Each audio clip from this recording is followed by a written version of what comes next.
Well, good morning. Today we're going to explore the subject of planning, zoning, engineering, and all that goes into community development. We'll have that conversation with someone who deals with that subject every day and just happens to have a lot going on right now. And it starts right now. From TV6, this is The Ryan Report. Now, here's your host, Don Ryan. Well, our guest today is Dennis Stakowicz, and he's responsible for the land use planning, economic development, zoning, code enforcement, and engineering divisions of the city of Marquette. That will be a demanding assignment under any circumstances, but recent developments in the city have kept those departments especially busy. We'll talk this morning about how cities approach these responsibilities, as well as some major issues facing Marquette. Dennis, welcome to the Ryan Report. Thank you, Don. It's my pleasure to be here. Before we get down to that serious business, let's let people learn a little more about you. Okay. Where did life begin for Dennis Stakowicz? Well, life began in Muskego, Wisconsin, which is Really? a suburb of Milwaukee. Okay. And I graduated from Muskego High School, joined the Army. Oh. I was a tank commander in the Army for a good part of almost 8 years, Desert Really? Storm veteran. When I got out, I used my Army money and went to college, University of Wisconsin-Stevens Point. Did you know when you got out of Stevens Point that you were going to pursue a career in city government? Well, when I got out of Stevens Point, and with my past military experience, I think the first thing on my mind was, I'm a little bit older, I'm pretty experienced, and now it's time for me to do what I want to do. And we've had a family cabin close to the UP, just south of Iron River in Tipler, Wisconsin, for a long time. And I loved the UP. And I said, I'm going to find a way to move up to the UP. And you did. And I did. I was one of those people that decided to find a place to live and then find some work. And, Okay, well, everything played out. You've been with the city for 13 years. You're now the Director of Planning and Community Development. Yes, sir. But before we talk about that, I know that you also serve as an assistant wrestling coach, and you're a dog trainer and licensed upland bird hunting guide. Are those business, passion, or both? Both. Both. Wrestling is a passion that goes back a long time. I wrestled in high school and in the Army, and now I have two boys, Evan and Forrest, that are 6 and 5, but although they're young, they're wrestlers, and it's a way to give back to the community as well. So not only they like the sport, also shows them how to have a little bit of civic pride and give back to your community, because most of it's all volunteer. The dogs, really interesting. That's part of the reason why I wanted to move up to the UP. I'm lifelong rough grouse or partridge hunter, Okay. and depends on where you were born and what you call them. Right. But Right. people do like to bird hunt, and I got into dogs probably about 17 years ago or so, and it was a passion. I had a dog that won a state hunting trial back in 2006, and got a little bit of exposure from TV6 Right. with the Discovering Show with Brian Whitens, and from that point, things just kind of snowballed into kind of paying it forward. I've had some people that are still alive that have mentored me, that are older now, that are kind of had taught me a lot of things that they didn't have to, and I started paying it forward with dog training. And then I decided, well, you know, I'm getting kind of at the twilight of the career of the city too, so maybe we ought to think about turning this into something that we can do later on in life after city. Okay. I think you've got some years left to go with the city, but Yeah. you know, one more thing on that note. You actually wound up on the Bizarre Foods with Andrew Zimmern on the Travel Channel, on an episode that involved the UP, Republic pasties, and Finnish heritage and Lake Superior fishing. But you actually took him out bird hunting. I did. I received a call from their producers probably a couple weeks out from bird hunting season. And referral was from TV6, from Brian Whitens. They had called Brian Whitens and said, we need somebody to take us hunting. We understand it's hunting season. So I did the best I could at the last minute, and we kind of put that together and took his crew out for a day of filming, and then took him out hunting the next day, and then cooked a meal of birds in our kitchen. So that was pretty exciting to get national exposure like that. And I did see you cooking those birds in a pound of butter, I think it was. 1 pound of butter. 1 pound Yes. of butter, okay. Let's talk business. City of Marquette has brought several departments into one department. I mentioned them before. You've got zoning and engineering and planning and code enforcement. How do you see the overall mission of that group? Well, the overall mission of this community development group, or our shop as I like to call it, with the different divisions that you mentioned, is we are the shop that facilitates community discussion on ideas. We help the community refine those ideas. We design and build those ideas or put regulations in place to help shape those ideas, and then we hand it off after they're built for Public Works to maintain, or so on and so forth. And in some cases, I'm sure these individual departments are doing their own thing, but in many cases they're working together and formulating those policies. Well, a big part of the move to combine community development is to put everybody on the same page. That, you know, maybe the city of Marquette, we may only have around 22,000 people, pretty significant. And when you have a number of city departments, you need to have them talking to one another, even though it is a small community, especially when you're taking community ideas and designing them and building them. Those are things that people can see. Those are things that people expect. Those are things that people respond to. It's best to have everybody on the same page. Okay. And if things are going well, or as they should, it really kind of all begins with planning, doesn't it? It does, yes, sir. Planning is the facilitation of community education, discussion, and input towards making ideas and making the community a better place. And you do both long-range planning and some very long-range planning and some shorter planning. We as well. do. The big long-range planning document, of course, is the Community Master Plan. And that is generally a 20-year plan. It's updated every 5 years. Our Planning Commission's been really proactive and tends to update it or review it every year because we've been in such a state of accelerated change lately in the community. But those documents generally look 20 years out as a broader vision. And then within that plan, we have sub-area plans, like the plan for 3rd Street that we did, I think, when you were on the commission with us, that looks at maybe a smaller little neighborhood or area for some special improvements or some special attention for planning that's on a shorter term. Okay. We'll talk more about planning and more about the other things that are involved in just a couple of minutes. Back with more on the Ryan Report after we take this break.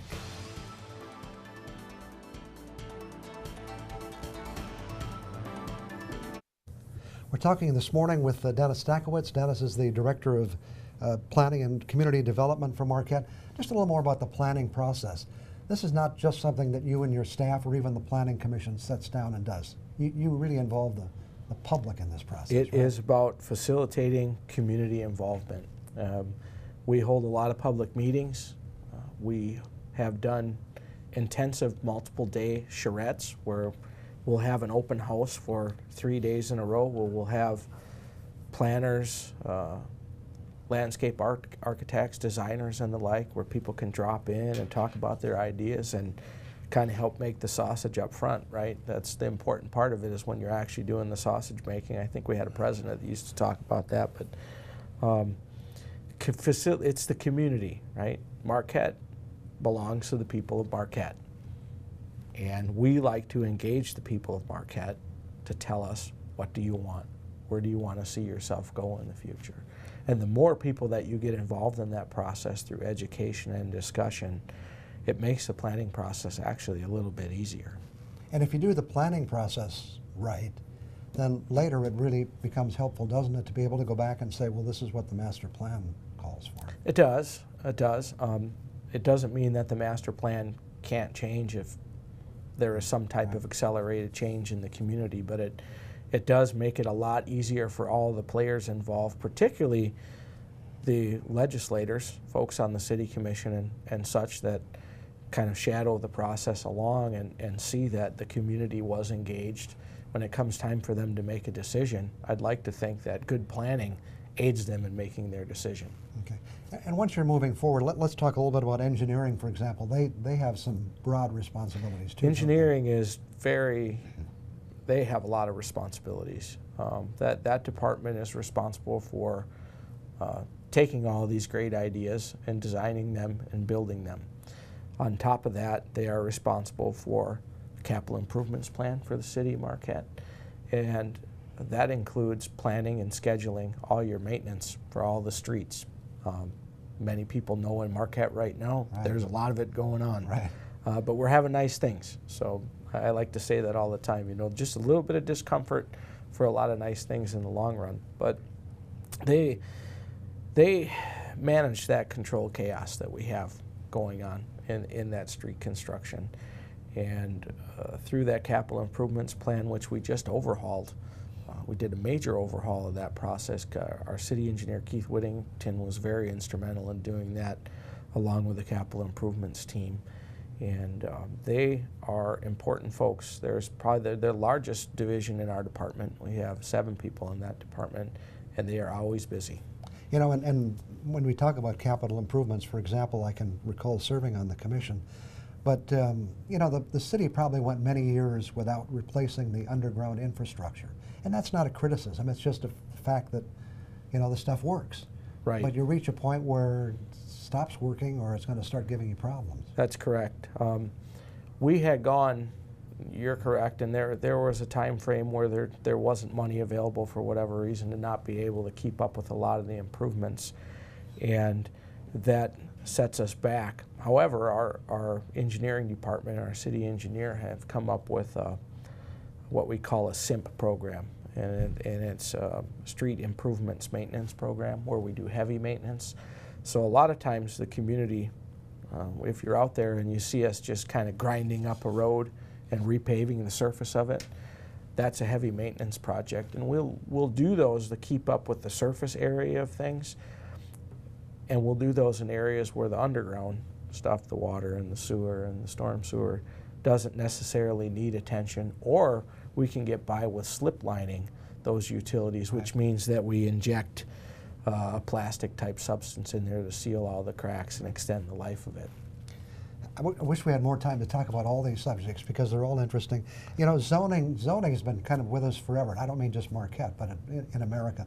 But it's still an area where you can have some conflict. You have the people who believe that this is my property, I should be able to do what I want to do, and then you have the community and neighbors in some cases who say, hey, I don't want this That's happening. A great discussion that could go on for a long time as well. I mean, America was founded on the fundamental basis of freedom and property rights. You buy a piece of property, you want to be able to do what you can with it. But again, we go back to facilitation of community, and community expectations are actually what set your zoning ordinance. If the zoning ordinance says you can only have a 6-foot high fence in the backyard, that's probably because most of the people that were involved with crafting that felt that that was pretty appropriate for a residential setting. So it is a very delicate balance. Okay, we'll talk about maybe one specific issue to get us on track, but we have to take a break right now, and we'll be back with more on the Ryan Report in just a couple of minutes.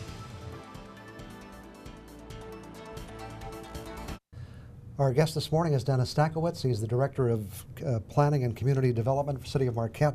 We were talking about zoning, and you've just had, and we don't have time to go into the details of what happened, but this issue of short-term rentals, the idea of people renting out rooms in their home. Right. How do you strike a balance with an issue like that? Well, that's another one that could go on for, that is an enormous issue. And it's not necessarily an issue that was predicated upon whether an issue of fairness, whether somebody can rent their room and make some money. You have neighborhoods, and people that buy a home in a neighborhood have a reasonable expectation that it's going to be a residential neighborhood. And when they hear the term short-term rental, they have some fears of, I don't know who's going to be living next to me, it's going to be noisy, how many people are going to be there, is it going to increase traffic in the neighborhood, which are all legitimate police power issues through zoning, right? The health, welfare, and morale of the community. And that short-term rental issue kind of took a life of its own. I believe through that process, it was long, it was over a year, there were many community meetings. I think the City Commission and the city achieved a pretty unique balance on that, where we do permit some short-term rentals. There are a number of standards that have to be adhered to, because if it looks like a house and acts like a house, then it's going to be like a house in a neighborhood. And also permitting people to have some freedom to do a little bit of something with their property. We have only a few minutes left, but obviously the new hospital being built in Marquette has probably involved all of your departments, right? It has. We have, through that project, there's as busy as we've been, it's really good, right? We have about $29.2 million of new city stuff. I'll just call it stuff because of that. We have an $18 million service center, and we have $11.2 million worth of transportation improvements that are going in. 7th Street, Spring Street, Baraga Avenue, the bypass. We're taking care of the Grove Street intersection, which unfortunately we've had a couple of fatalities on since in my tenure here. We're providing access to the hospital, and above and beyond us getting nice things for that, we're getting a new hospital, which is going to provide for some economic development. But the trade-off, or the spin-off that I don't think a lot of people recognize, is how it's going to help the downtown. Right. There's now going to be a need for probably more restaurants downtown, if you can believe that, as if there aren't a lot there already, right? But a lot of service opportunities downtown are going to be prevalent once that hospital is up and running. People come to visit a hospital. It's within walking distance of the downtown.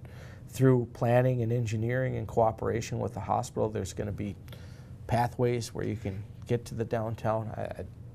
You don't see it on its face, but in the business that I work in, and we work in the city planning, we see it coming, and there are going to be some really, really great ancillary spin-offs from that hospital. And of course people in Marquette know, but for those out in other parts of the UP who may see the hospital as being on the highway, which it is, but it really is right in downtown as well. Their property stretches from the highway to Washington Street. It is almost the exact geographical center of the city of Marquette. Really?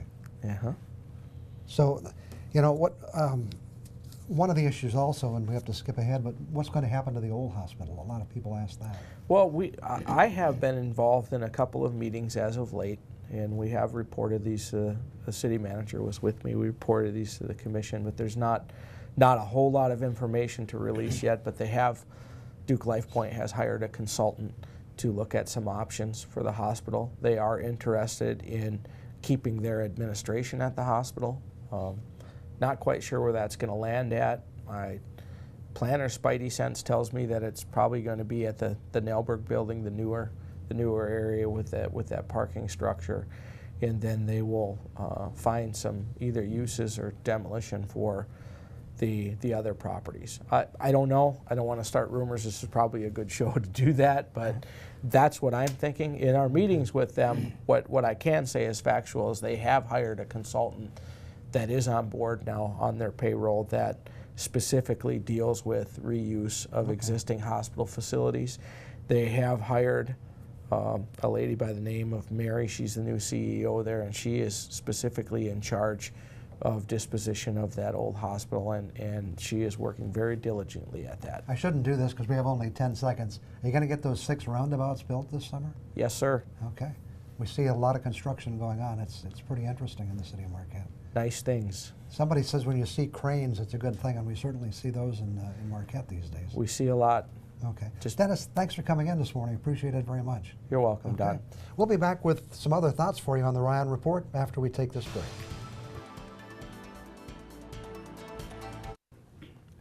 In everything from cartoons to the everyday expressions we use, the fox is clearly the crafty one in the animal kingdom. The terms we use put the fox in a class by itself. Crazy or sly like a fox. Some talk about a foxy lady. Sometimes when we're too clever, it's said that we outfox ourselves. I could go on, but clearly the fox has been placed on a high pedestal when it comes to its cunning nature. The image of the skunk is very different. In cartoons, it's often characterized as a kind of lovable creature. Remember Pepe Le Pew, a cute little skunk, sometimes depicted as pursuing a black cat, which he mistakenly thinks is one of his own species?